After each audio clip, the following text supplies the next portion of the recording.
On Friday, March 31st, astronaut Kjell Lindgren came to Robinson Secondary School to speak with students about his experiences as an astronaut. Also making an appearance were Senator Kane and NASA Administrator Bill Nelson. I want you to understand, to not buy into the impossible. People will tell you that things are impossible. You will convince yourself that things are impossible. I'll share with you the three things that I think that helped me make the impossible possible. Hard work, teamwork, and kindness. And those are the things that I feel that have made the impossible possible in my life. I'm so grateful for Robinson and the part that it played in this journey. It gave me a foundation, a launch pad for my dreams, and set me on a trajectory that has come full circle so that I'm able to come back here and share with you all today. It's Ronald Reagan that said that there's no limit to the good that you can do if you don't care who gets the credit. So after leaving the Air Force, I went to school. Graduating from medical school, I decided to pursue emergency medicine. And so after finishing emergency medicine, I went on to train in aerospace medicine, and then got a job as a flight surgeon at NASA, working as a doctor that takes care of the crew. And a year into that job, NASA announced another astronaut selection. And so I threw my hat into the ring. And in 2009, I joined the 20th astronaut class. There were also some students that got to ask Kjell some questions. Something that no amount of training could have prepared you for when you went into space. Using the bathroom for the first time? How do you go to the bathroom? Oh, that's a whole other presentation. We can talk about that. Very careful. Yes, that's right. Very carefully. How do you go? It's amazing because we have incredible training facilities. A mock-up of the interior of the space station. We get into our spacesuits in a pool to provide neutral buoyancy, to practice how to move around in the suit, how to use tools, how to use the equipment that we need.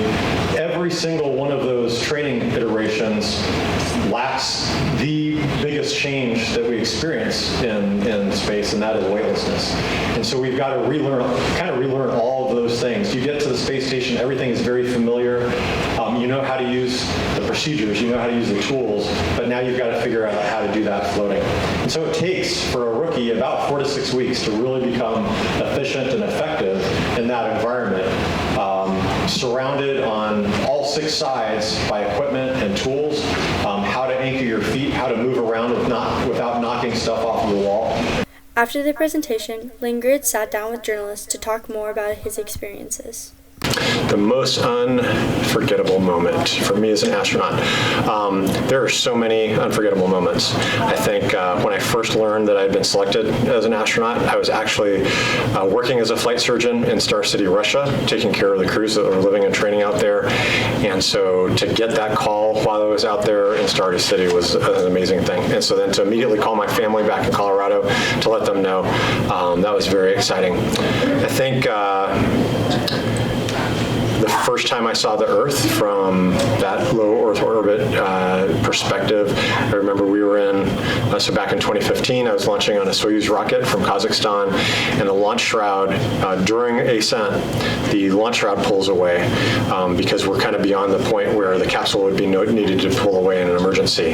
And so as soon as that launch shroud pulls away, it's essentially kind of a curtain being pulled away from my window. I'm looking out the window and seeing the bright, just crescent arc of the horizon. Something that I think all of us have seen pictures of, but to see that with my own eyes. And then finally, I think one of something that always just captures my imagination and gives me goosebumps is looking back at the Earth and seeing the aurora flying through the aurora. It's an amazing thing to see it from the Earth. I've actually never gotten to see it from the Earth, but to see that from space, it's not static. It's like this rapidly undulating band of neon green and purple and pink. Absolutely amazing. Robinson has been really an integral part of my journey. I came here as a sophomore, and I spent 3 years here. I graduated from high school here. It is really the launch pad for this journey that eventually resulted in the opportunity to fly in space. Lindgren spent over 311 days in both his trips to the ISS and will also be considered to be one of the 4 to join NASA's next mission to the moon. I think it's very easy to just kind of go through the school day, to do your classes, and to take a lot of what is available here for granted.